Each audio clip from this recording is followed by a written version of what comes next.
All right, guys. Well, me and Megan are taking off on another adventure. This time we are in her van, and we're heading to Utah for something special. What are we doing? We're getting a high top. Yeah, so we're heading to where? It's Wasatch Overland. It's in South Salt Lake, which is really West Valley, Utah. And they have Toughport high tops, which are Canadian made in British Columbia. And we're getting one put on the van. All right, so today we're going to try to drive all the way to Salt Lake City. We're just left Prineville, Oregon. We're going to get a hotel there, and again, Daisy is staying with my sister-in-law, so that way, because we just felt like this would be a lot of driving, and there wouldn't be a lot of great places for her to get out. So she'll be living the house life there. But yeah, we're going to drive straight through. We're going to go through Idaho into Salt Lake, get a hotel. The van goes into Wasatch in the morning, and then it gets done that day, and then we're going to leave and start heading back to Oregon that night.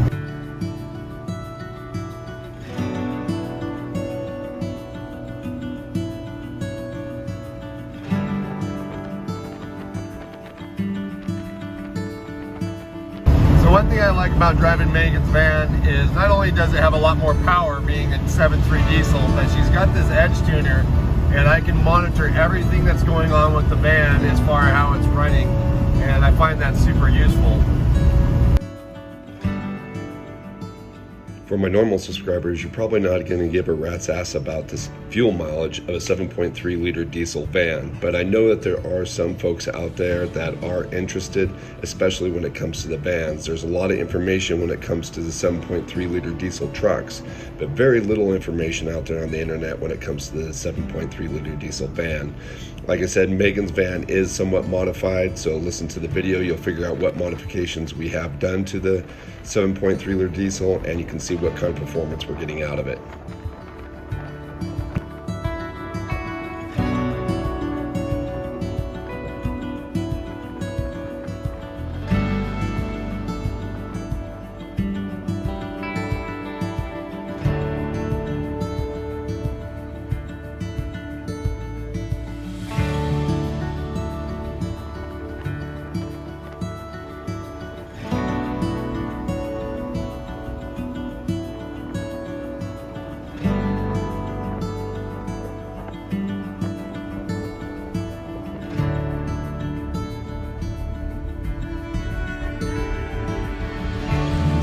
All right, guys, so we just stopped. We're making a quick run through the border here. We also just got fuel, so as an interesting, something that some people might be interested in, we are getting how many miles per gallon?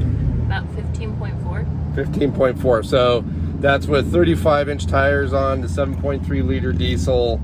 You got the Hydra chip. We've been on the towing tune most of the day, but we were also on the performance tune some of the day as well. Right. But yeah, we've just been kind of taking it easy, driving about 65, somewhere between 60 and 65 is where we've been driving. So 15 miles per gallon, pretty good. We also weighed the van too at a truck stop as we're going through, because we'd be interested to see how much the van weighs after we get the high top on. And right now, with all our gear in here that we've got for this trip, and the van not being built, there's not any build in the back of the van. The van weighs 8,000 pounds. So we'll see how much the high top adds, and then we'll also see what the miles per gallon we get on the way home to see if it affects the mileage much. All right, so we just got into Idaho. We're just gonna skirt right through Idaho and right down into Utah and into Salt Lake City.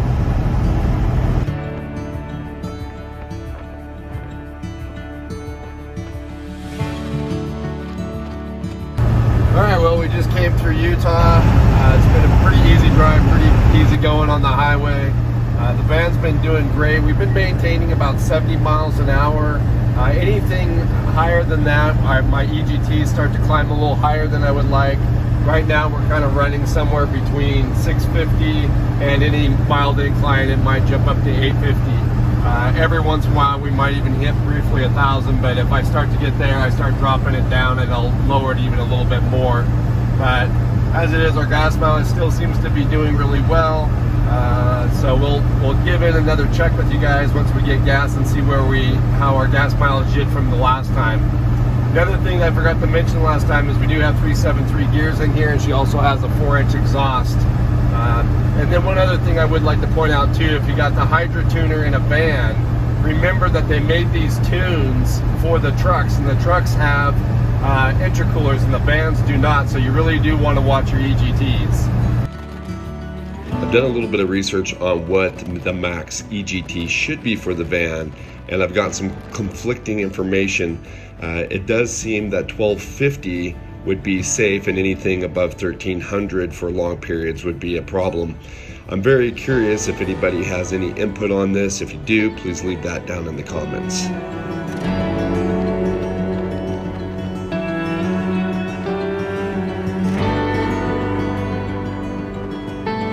Well, we finally made it to Utah. Because Megan's van isn't completely built out, we are hoteling it tonight, and we're happy to do so. 13 hours of driving, and I am beat tired. So we're gonna head to bed. The van did, like I said, did great all the way out here. We figured it out that it seems to be like 15.1 or so was, 15 and a half at the most. Yeah, 15 and a half at the most mileage. So that's pretty good for, you know, cruising, especially the last half there. We cruised somewhere around 70 miles an hour most of the time. So happy with that. We'll see. Once we get the high top on and stuff like that, we'll see if it changes much, and also kind of see how much weight the high top adds to the van. But as far as this video is concerned, guys, I think I'll call it. I didn't really mean to make this a video about gas mileage and modifications to the van, but I think there's some people I know that some friends of ours that came to the Patreon camp out, Ben and Helena, they had a lot of questions about the van and its performance and that. So hopefully some of you guys will find it useful, and we'll do another video talking about the high top tomorrow. So anyways, if you guys like this video, do give it a like. If you have any questions, you know, leave those down below, and we'll catch you guys again Outside. outside.